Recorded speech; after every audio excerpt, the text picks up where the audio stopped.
You're rolling up, Uber black Cadillac, high heel boots, and a sexy body full of tats. Jack Miller says he doesn't want his nationality to affect his chances of a 2025 MotoGP ride amid growing rumors of a Pramac return. At the Austrian GP he admitted that there have been talks but nothing has been signed.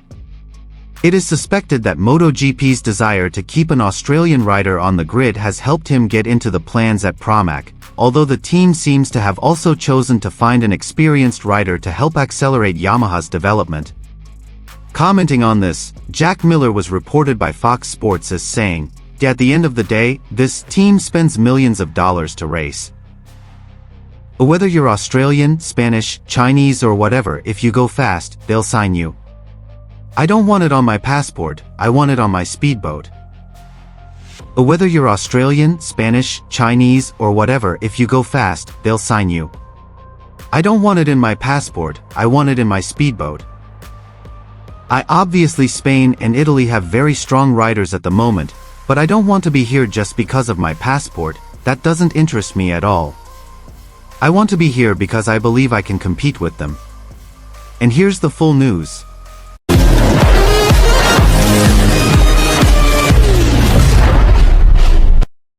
The contrast in Jack Miller's demeanor at the Austrian Grand Prix compared to what he showed at the British GP 2 weeks earlier was striking as he faced the MotoGP media at the Red Bull Ring ahead of round 11 of the 2024 season.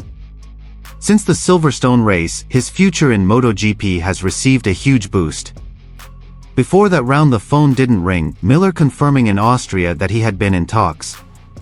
Despite keeping his plans secret, there was little he could do to dismiss reports that he had signed with Pramac Yamaha.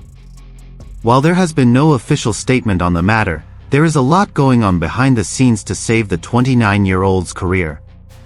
According to a report by es.motorsport.com, Dorna Sports, the MotoGP promoter, is desperate to keep the Australian on the grid. When the Phillip Island owner's plans to buy Gresini fell through, Pramac was found to be the Australian's destination. The passport issue has long been an accusation levied at Dorna over the years by observers, who insist that being Spanish or Italian is a guarantee of a place on the MotoGP grid. Although the majority of grids over the years now have that makeup, it has nothing to do with Dorna. The development system in Spain is the best in the world and has been so for decades.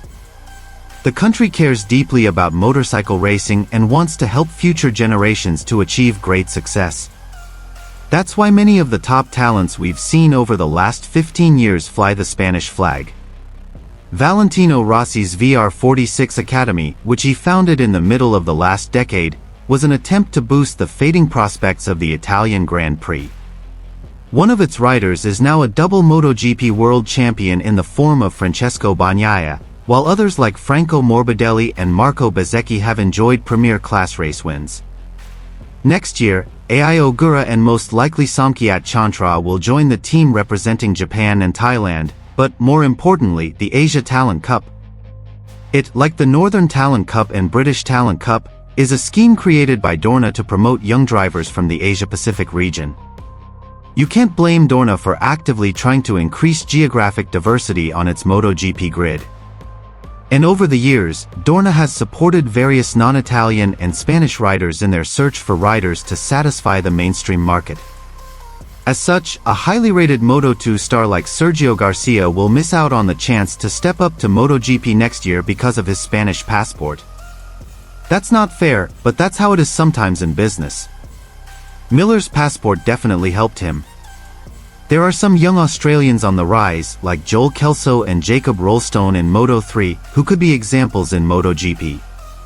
And anything that can keep the incredible Phillip Island on the calendar will be welcome. Miller's experience will be key for Yamaha. But to say that's the only thing keeping him going would be unfair. At the age of 29, Miller is currently in the group of older riders on the grid. So is Miguel Oliveira, who is also 29 years old. If previously a rookie competed for the second Pramac Yamaha with Oliveira, the Japanese manufacturer has changed the approach to maximize experience across its team. Yamaha desperately needed to develop a way out of the hole it was in with the M1. Miller brings with him recent experience with KTM and Ducati. Most importantly, he worked with Yamaha's technical boss Max Bartolini when both were at Ducati. During his tenure at the Italian manufacturer, Miller was an important development rider. Even after signing with KTM, Gigi Dall'Igna still entrusted the Australian rider to develop new components for the Desmocetisci.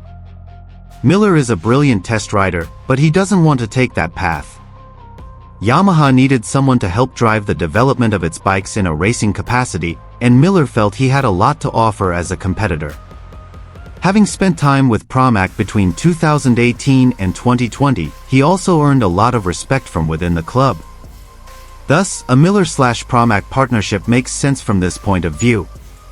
Is Miller's record underrated?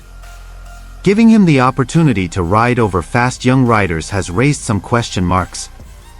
Aprilia rider Aleix Espargaro criticized riders like Miller and Franco Morbidelli, who has signed with VR46, for staying on the grid and taking the place of new faces.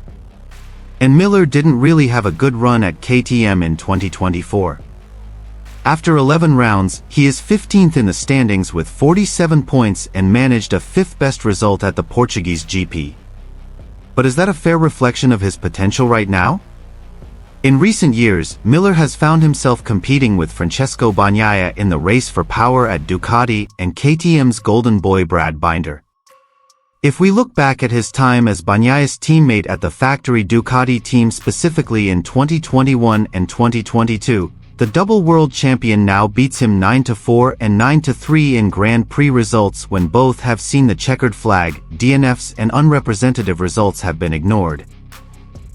That's not remarkable on paper, but in 2021 the average gap between the two at the finish line in Bagnaia's favor was 7.77 seconds. In 2022, the gap shrank to 6.444 seconds. In the qualifying rounds, Bagnaia won this battle by a score of 12-5 in 2021 and 11-7 in 2022. But the average difference between the two is only 0.337 seconds and 0.318 seconds. In a qualifying battle with Binder in his first season at KTM in 2023, Miller lost 9-11 against the South African, but his average deficit for that season was 0.388 seconds. And although he lost all head-to-head results where both riders finished the Grand Prix with a 10-0 score, his average finish was 8.2 seconds. Miller is also a 4-time Grand Prix winner, which is a fact that should not be overlooked when talking about the Australian's performance. While the sample data above shows he has been second best for the past 3 seasons, he has not been embarrassed by Bagnaia or Binder, and his qualifying speed shows that this is not a rider who has regressed. To be sure, his stint with Pramac Yamaha will likely be his last in the Premier class if he doesn't produce results. Time and fate have been on Miller's side on this occasion. Without Marc Marquez refusing to give up on Pramac Ducati, Yamaha might have found itself without a satellite squad. And if it does manage to snag VR46, it's hard to see how Miller would fit into that equation. That Dorna also wants to ensure Australian representation is retained, in the form of a figure so popular with fans, is a bonus. Clearly, though, there is enough tangible performance in Miller to justify his suspension.